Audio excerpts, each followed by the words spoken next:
না, বাজেট নিয়ে প্রতিক্রিয়া বলতে বাজেট প্রতি বছরই হয়। এখন আম জনসাধারণের থোড়ি না মনে আছে গতবারের কি বাজেট কি পেশ করা হয়েছিল।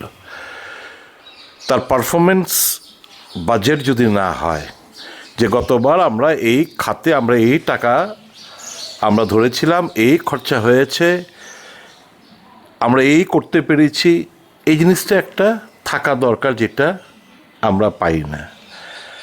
ন্যাশনাল মিডিয়া জনগণকে বিভ্রান্ত করার জন্য যা যা করে বেড়াচ্ছে দীর্ঘ 11 বছর ধরে, আজও করে বেড়াচ্ছে। এবারকার বাজেট যেটি 26-27-এর যে ফিনান্সিয়াল ইয়ারের যে বাজেট, সে বাজেটে আমরা দেখতে পাচ্ছি ক্রুশিয়াল সেক্টর, স্বাস্থ্য, শিক্ষা, সোশ্যাল ওয়েলফেয়ার, এসসি এসটি ওবিসির স্কলারশিপ, এই সমস্ত ক্রুশিয়াল সেক্টর থেকে টাকা ছাঁটাই করা হয়েছে। যেমন ধরুন, হেলথ সেক্টরে 3,686 কোটি টাকা কমিয়েছে, এডুকেশন সেক্টরে 6,701 কোটি টাকা কমিয়েছে, সমাজ কল্যাণে 9,999 কোটি টাকা কমিয়েছে, এগ্রিকালচারে 6,985 কোটি টাকা কমিয়েছে। তারপর এবং সবচেয়ে বেশি আমাদের যে north eastern reason, development of north eastern reason, এখানে প্রায় 1,436 কোটি টাকা কমিয়েছে। জল জীবন মিশনের, ন্যাশনাল ড্রিঙ্কিং ওয়াটার মিশন, প্রায় 50,000 কোটি টাকা কমিয়েছে। PM আবাস যোজনা 3,200 কোটি টাকা কমিয়েছে।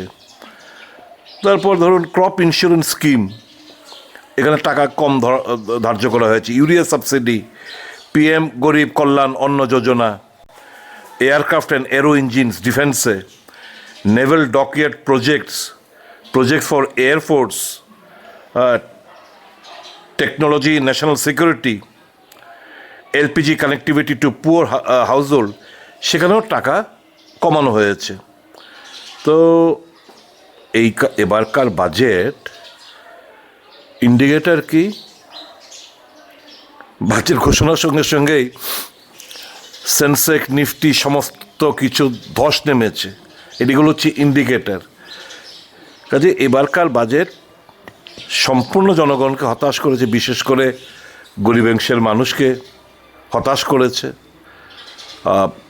বেকারত্বের, আনএমপ্লয়মেন্ট সবচেয়ে বড় ইস্যু আমাদের দেশে। এমপ্লয়মেন্টের স্কোপ কোথায়, এই বাজেটে আমরা রিফ্লেকশন পাচ্ছি না। কৃষকদের যে আত্মহত্যার ঘটনা ঘটছে, তাদের জন্য কিছু করে দেখানোর আমরা সেই বাজেটে রিফ্লেকশন আমরা পাচ্ছি না। এবং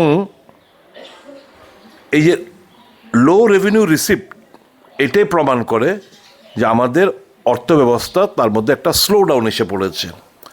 আমাদের ক্যাপিটাল এক্সপেন্ডিচারে আমাদের টাকা কাট করা হয়েছে, প্রায় 1,503 কোটি টাকা টোটাল এক্সপেন্ডিচারে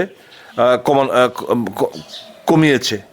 ক্যাপিটাল এক্সপেন্ডিচার এটাও কাট করা হয়েছে, প্রায় 1,44,376 কোটি টাকা ক্যাপিটাল এক্সপেন্ডিচারও কাট করা হয়েছে। তো সর্বোপরি আগামী দিন গরিব, শ্রমিক, কৃষক, মেহনতি মানুষ, বেকার, তারা এই বাজেটের খেসারত দিতে হবে। যে প্রত্যাশা আমরা করেছিলাম সম্পূর্ণভাবে আমাদেরকে হতাশ করেছে। বিশেষ করে শ্রমজীবী অংশের মানুষ, বেকার কুল, কৃষিজীবী অংশের মানুষ, SC ST OBC অংশের মানুষ, তাদের কপালে আমাদের দুর্দশা আগামী দিনও আমাদের দেখতে হবে।